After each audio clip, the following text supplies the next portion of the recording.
Welcome to the reading, A Course in Miracles, the Workbook, Lesson 66. My happiness and my function are one. You have surely noticed an emphasis throughout our recent lessons on the connection between fulfilling your function and achieving happiness. This is because you do not really see the connection. Yet there is more than just a connection between them. They are the same. Their forms are different, but their content is completely one. The ego does constant battle with the Holy Spirit on the fundamental question of what your function is. So does it do constant battle with the Holy Spirit about what your happiness is? It is not a two-way battle. The ego attacks and the Holy Spirit does not respond. He knows what your function is. He knows that it is your happiness. Today, we will try to go past this wholly meaningless battle and arrive at the truth about your function. We will not engage in senseless arguments about what it is. We will not become hopelessly involved in defining happiness and determining the means for achieving it. We will not indulge the ego by listening to its attacks on truth. We will merely be glad that we can find out what truth is. Our longer practice period today has as its purpose your acceptance of the fact that not only is there a very real connection between the function God gave you and your happiness, but that they are actually identical. God gives you only happiness. Therefore, the function He gave you must be happiness, even if it appears to be different. Today's exercises are an attempt to go beyond these differences in appearance and recognize a common content where it exists in truth. Begin the 10 to 15 minute practice period by reviewing these thoughts. God gives me only happiness. He has given my function to me. Therefore, my function must be happiness. Try to see the logic in this sequence, even if you do not yet accept the conclusion. It is only if the first two thoughts are wrong that the conclusion would be false.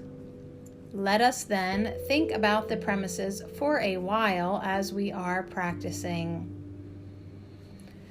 The first premise is that God gives you only happiness. This could be false, of course, but in order to be false, it is necessary to define God as something He is not. Love cannot give evil, and what is not happiness is evil. God cannot give what He does not have, and He cannot have what He is not. Unless God gives you only happiness, He must be evil. And it is this definition of Him you are believing if you do not accept the first premise. The second premise is that God has given you your function. We have seen that there are only two parts of your mind. One is ruled by the ego and is made up of illusions. The other is the home of the Holy Spirit, where truth abides. There are no other guides but these to choose between, and no other outcomes possible as a result of your choice but the fear that the ego always engenders, and the love that the Holy Spirit always offers to replace it. Thus, it must be that your function is established by God through His voice, or is made by the ego, which you have made to replace Him. Which is true? Unless God gave your function to you it must be the gift of the ego. Does the ego really have gifts to give, being itself an illusion and offering only the illusion of gifts? Think about this during the longer practice period today. Think also about the many forms the illusion of your function has taken in your mind and the many ways in which you tried to find salvation under the ego's guidance. Did you find it? Were you happy?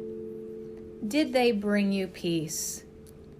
We need great honesty today.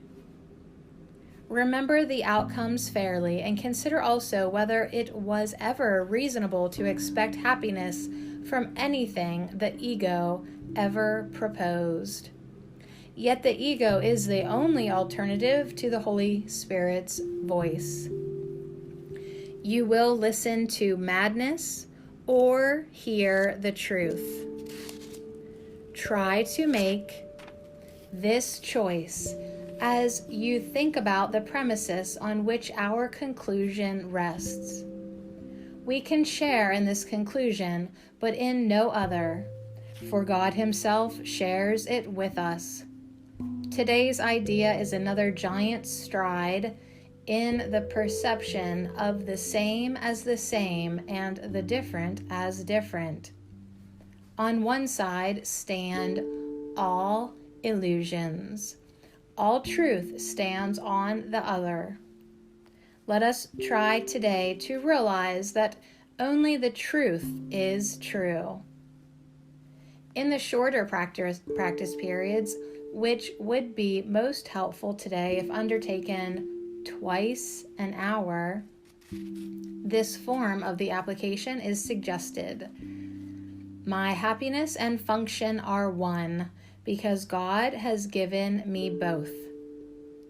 It will not take more than a minute, and probably less, to repeat these words slowly and think about them a little while as you say them. Lesson 66. My happiness and my function are one.